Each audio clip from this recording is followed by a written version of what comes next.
Dharmendra sir, मैंने UP TET का notification देखा और फिर ओटीआर के बारे में सुना। मुझे कुछ समझ नहीं आ रहा। इंटरनेट पर इतनी सारी अलग अलग बातें हैं, मैं कंफ्यूज हो गई हूँ कि सही प्रोसेस क्या है। मेरा फॉर्म गलत हो गया तो? शांत हो जाओ नेहा, ब्रीद।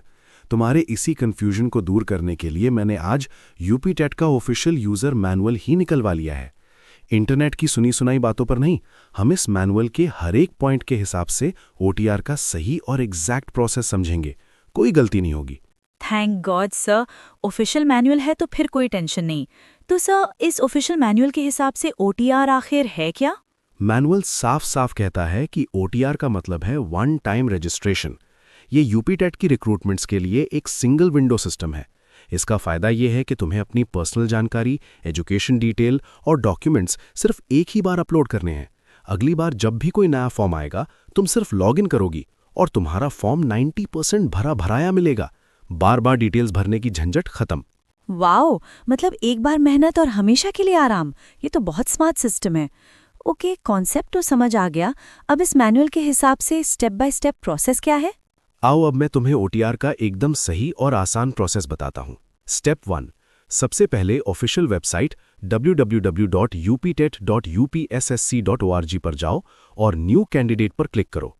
स्टेप 2, अपनी बेसिक डिटेल्स जैसे नाम, डीओबी डालो और अपना आईडी प्रूफ जैसे आधार कार्ड, पैन कार्ड या ड्राइविंग लाइसेंस में से किसी एक को चुनकर वेरीफाई करो। इसके बाद लैपटॉप या मोबाइल के कैमरे से एक लाइव फोटो यानी सेल्फी क्लिक करनी होगी और ईमेल या मोबाइल पर आए ओटीपी को डालकर एक नया पासवर्ड बनाना होगा। यहां तुम्हें तुम्हारा ओटीआर आईडी मिल जाएगा।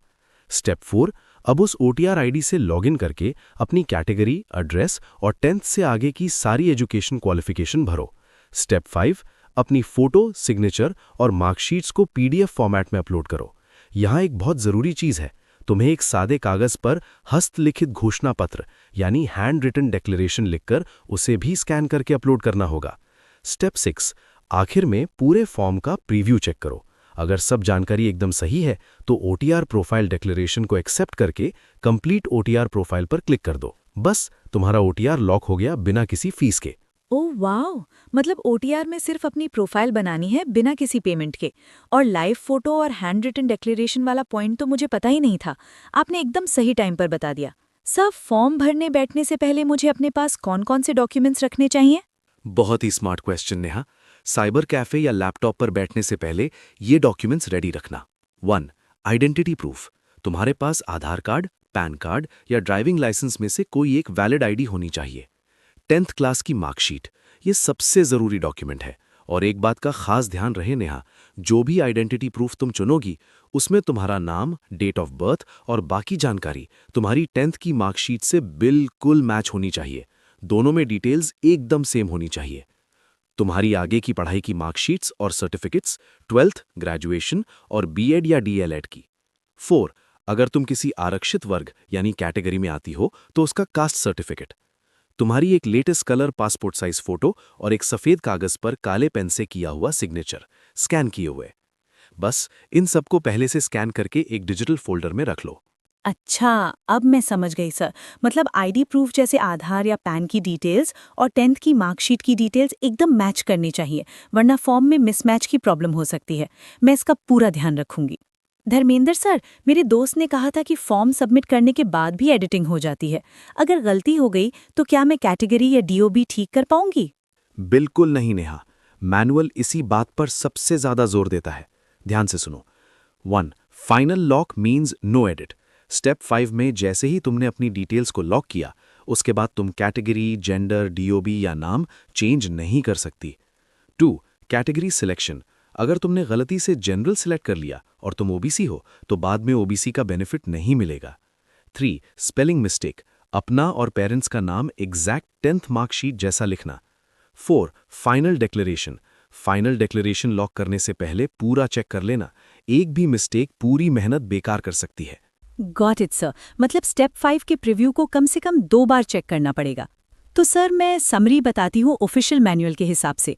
वेबसाइट पर OTR लिंक से रजिस्टर करो, OTP वेरीफाई करो, लॉगिन बदलो, डिटेल्स भरते टाइम सेव करो, लेकिन स्टेप 5 में प्रीव्यू करके फाइनल लॉग ज़रूर करना, क्योंकि उसके बाद डिटेल्स एडिट नहीं होंगी।